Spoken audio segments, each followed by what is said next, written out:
Well, welcome to the continuing winemaker series here at the Wine of the Month Club, and we are very excited to have this morning Emmanuel Kemiji. I got it right. You did. That was You good. did. One of the few people. He is a master sommelier, which is we're going to talk about a little bit, and he's one of the few that actually manufactures wine. And you said the first to manufacture wine. Back in '95 was the first sommelier in the country to start a commercial winery. So, when did the Court of Sommeliers start, and when did the master program become, the first graduate, so to speak? Well, the court, it's a guild of sommeliers based out of London, England. Started in '69. Okay. The American chapter was started by Fred Dame in 1984. Okay. After he became a master sommelier, and I passed the exam. I was the 12th American in 1989. Wow, congratulations. That's awesome. So, it's a good day. We get a lot of questions about that. Everybody's always asking. They always ask me if I'm one. And I said, well, I've been doing it for 30 years, and I taste a lot of wine, but... Might as well be. Yeah, exactly. So, but it's a different environment than it was. And so how has that changed? Let's say not from the 60s, but let's just say from when you started, the industry and what the responsibility of the somm is. How's that changed? Well, so many more people are into wine. Yes. Right. So, and first, the marketplace has exploded. Back in the late '80s when I became a master sommelier, there was no Argentina, Chile, Austria. We had the classic regions, and very little Oregon, very little Washington State. So now, and even California, has just multiplied by, tenfold, hundredfold the amount of wineries. So the world of wine has just exploded in terms of of what is out there, what is available. The other day, I tasted some great Armenian wine. Did you really? Which Armenian. one? Oh, Cool, I could not pronounce Zorab, the word. Kalasi, there's a Voskahat, Armaz. I just remember somebody, I was with somebody that Daryl Cordy, the great wine merchant in Sacramento, and he says, you should taste these Armenian wines. And I'm funny. tasting them, I'm saying, oh, Jesus, now I have to worry about competition from Armenia. But they were good. really good, They're good, very reasonably priced, and that's happening all over the world. So that's... So the Somm now has a huge responsibility to be able to represent all those countries, because as a Somm, what you're doing is you're giving information to your customers, and thus you're supposed to know about these things, which is what makes it so exciting. So you have to learn about Areni and Voskahat and all these other Armenian grapes. Yeah. Well, we were in Croatia in May and June, and very fine restaurants, many Right. Michelin-starred restaurants. Birthplace of Zinfandel. Yeah, right. And there were 0 French wines and 0 American wines on most lists. Right. And I was relying on their sommelier to choose something indicative of what the Croatian appellations are, you can't even pronounce them. Right. And that's a whole other part of the world. And I was reflecting, I was laughing, because the very first person I ever interviewed in this scenario, which is probably 20 years ago, 15 years ago. Not Mike Gergich. No, it was it was a Slovenian winemaker. Oh. And he didn't speak very good English, and I think, why would I choose this guy for the first one I ever did, right? But the wines were excellent. He was making Bordeaux varietals at the time, though. But so it's just interesting because I get a lot of questions about the Somm program. I have a lot of Somms come through here, and we talked about how we're going to open up the tasting room to young aspiring Somms to just taste volumes of wine, which is so important for what you do. Right.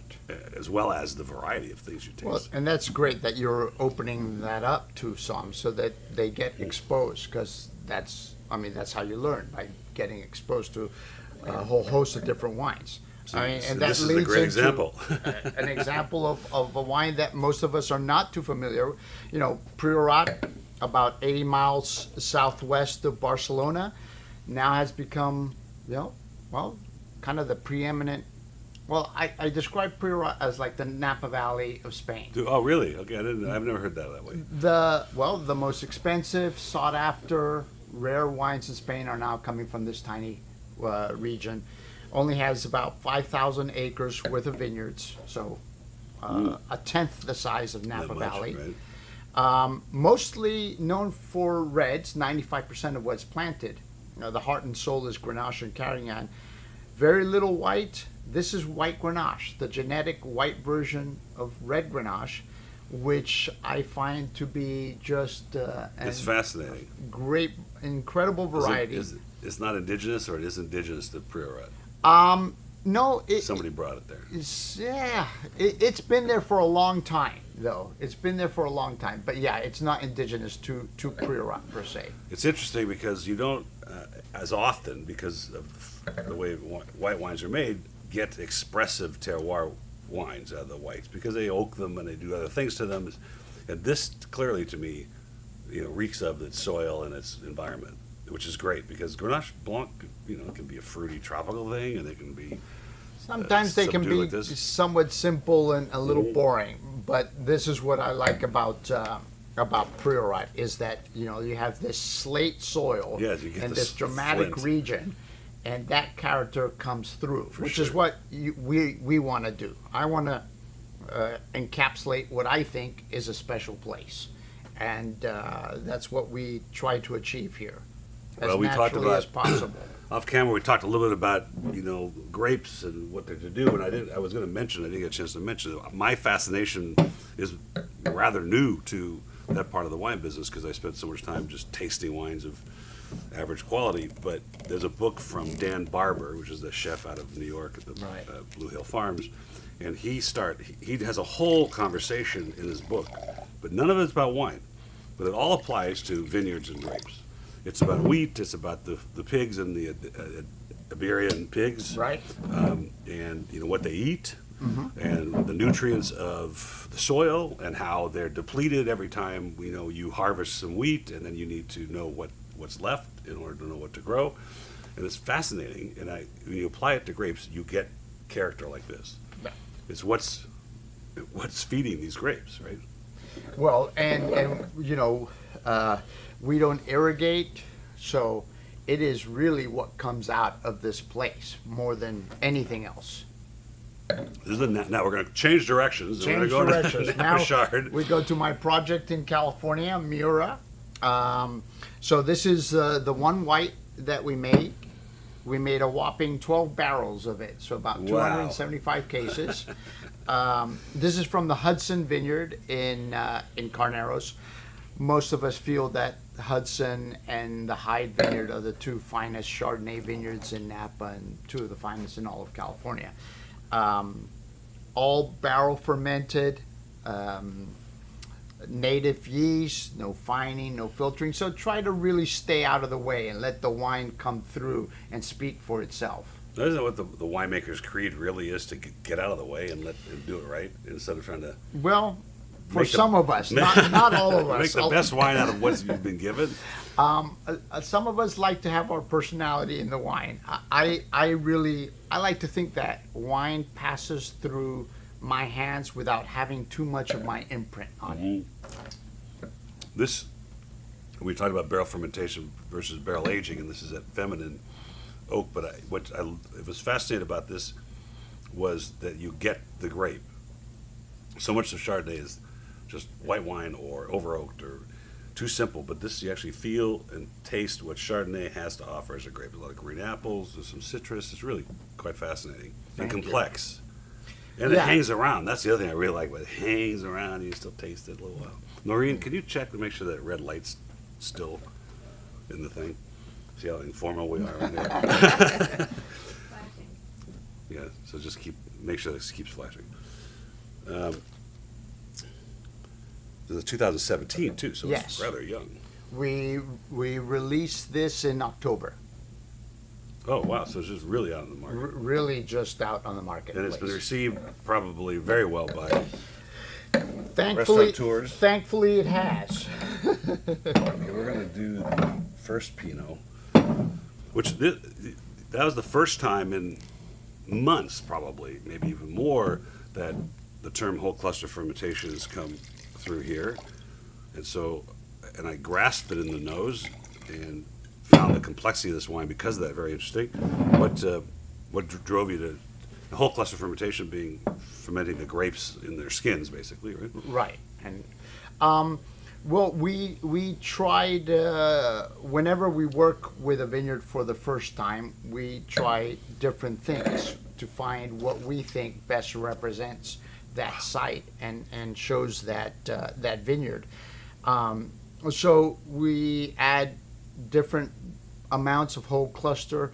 To me, I like what whole cluster to me gives aromatically. It really sure. takes the wine to another level and gives like another layer of complexity in the background of the wine. I don't want too much because then I start getting a little bit of that greenness, that vegetative character. And you can only do whole cluster in places that are relatively warm. You can't in really cold places. The stems don't mature, so you get that green character right up sure. front, and that's something that I don't That's want. interesting. So here, I think it's something where a little bit adds another layer, and we like to do it. We do in Santa Lucia, up in Monterey. Although it's because it's Pinot, it's a cool place, but within the scheme of Pinots, it's not the coolest Pinot area in California. We like what it does. The nose is fascinating. So, when you pick the grapes for the whole cluster fermentation, you pick it at the same time as the grapes are going to ferment regularly, and you just separate them. We just separate a certain, in this case, about 25%. So a quarter of what we're doing, we're pressing the grapes with their skins and stems. Beautiful flavors. And I get the fruit. You get the fruit from the whole cluster, but you still get this, complex dimension, little spice actually component in the mid palate. It's Yeah, great. that's to me is what it adds, that spice. Yeah. Now this is amazing to me because it's such a change from the first Pinot you make, and here's a dramatically different wine, which I want to put into a Pinot Noir club that I have curated privately for some folks that asked me to do that for them. This would be something they would love because they're Pinot Noir aficionados, and so they'll get it. But this is a meaty, full on, and I forgot the district. No, it's Santa Lucia again. Yeah. So So this is the vineyard. This is from the Pisoni vineyard, and this is the vineyard that put Santa Lucia Highlands on the map. Gary Pisoni planted this vineyard back in '82, and by the mid '90s, we were hearing about in San Francisco about this incredible Pinot Noir from Monterey of all places. Because if you say Pinot Noir and Monterey in the mid '90s to a somm in San Francisco, he's going to say, "Well, good Pinot for the money, but nothing to write home about." yeah, exactly right. And then we started tasting, what Adam Tolmach was doing from this vineyard, and Peter Michael, and we were just blown away. The intensity, the concentration, unlike any other Pinot, well, not just in California, but anywhere else. From clone, from brought smuggled. Well, smuggled is such a nasty word. Suitcased in from one of the best Burgundy vineyards, and has really become an icon. One of the most talked about, the most expensive Pinot Noir fruit in California, from a growing perspective. And so this is really It's a very special wine. Yeah. And we were talking about the variety of styles that Pinot Noir will create because it's so indicative of where it's grown, and so and I think that people that enjoy Pinot Noir, which I do, I don't even actually care for as much as the traditional vineyards that we would expect, like Napa and Sonoma Pinots, except Russian River I do like. Yeah. But you have to be able to accept that Pinot is not going to taste the same in Santa Barbara as it does in Burgundy as it does in the Valley. So and that's what makes it so interesting. Right. And from a winemaking perspective, it is the most difficult grape to grow, and the most difficult and challenging wine to make at the winery. So it's kind of the ultimate challenge for us. It's just the old practice, practice, practice, huh? And practice some more. Yeah, right. Like we were talking about with Psalms, you got to taste, taste, taste, and taste. You know, that's the thing. Fascinating. We're going to put that in the program. Now we're going to go back to Spain, and we're going to taste two incredibly terroir-generated wines.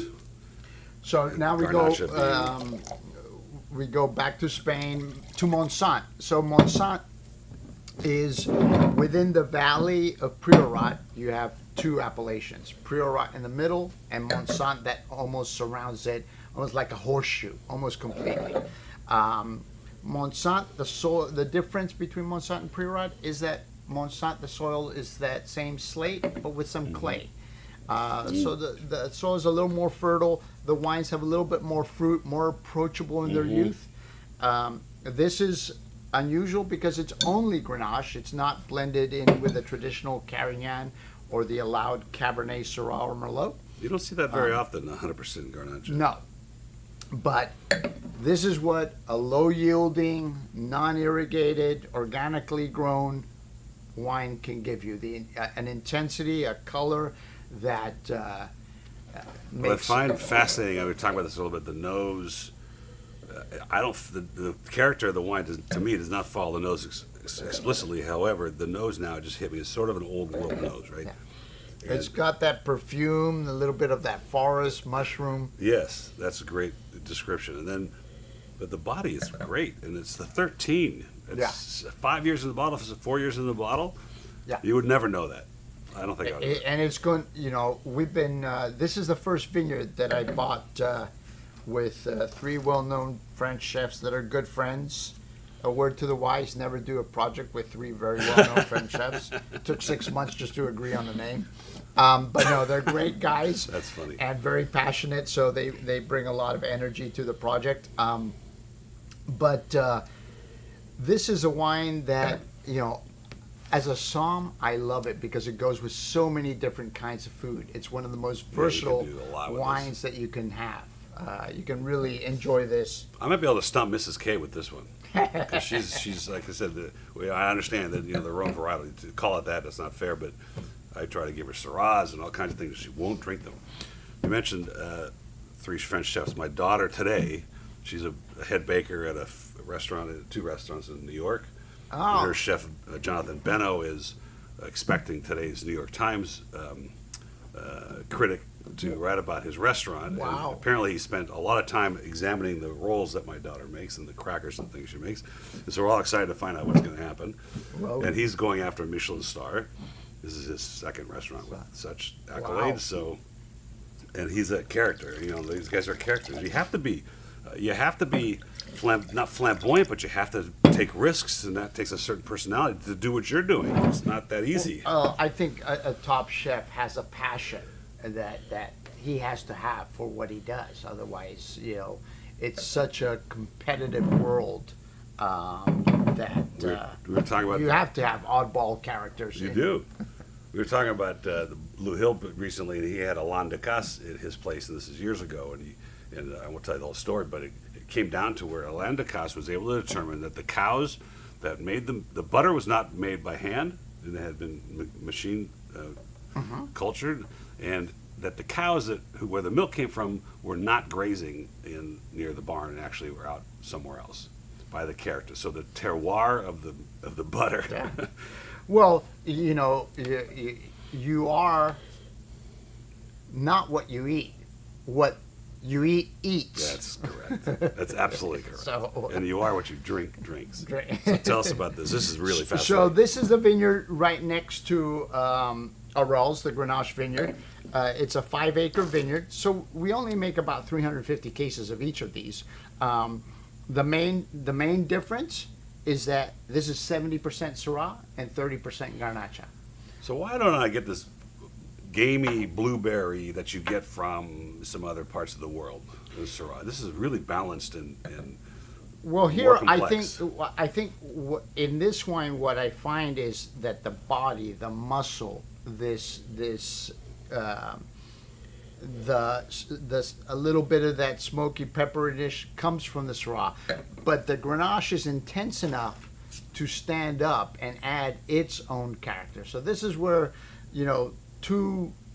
two elements have joined in, and without one overpowering the other. That's absolutely right. So the whole's greater than the sum of its parts, which is when I was working in my dad's shop, and I showed you the picture of downstairs in the 70s, and I used to stock the shelves, and there used to be wines in the 70s that would say 100% Cabernet Sauvignon. Because Americans back in the 60s and 70s had learned that, what the French had done forever, and then the rest of the world had been blending grapes to get approachable and ageable, and the whole thing. But I'll never forget 100% Cabernet. And certain grapes in certain places, blending takes away. Yes. It just depends on the site and the grapes and where you're doing it. So, and here you have a completely different character. Great for the cellar. Yeah, this is going to last a long Do time. really well. I mean, the acid's there, but it's not drying your mouth out. It's not like you're having, socks, terry cloth in your mouth. Well, it's been fascinating to hear your story and see what you've been producing, and we're going to bring some things in to show our folks. And Thank you. And I have a lot of customers that want to build their cellars, and I think a couple of these wines are perfect for that. So I hope you have a great day. What's going on today? Else you got to go to some. Going to be running around Los Noreen? Angeles, wherever Noreen is my keeper. All right. So whatever she tells me to do, I do. I think there's a lot of people that are in that same shoes. Cheers. Cheers. Thank you.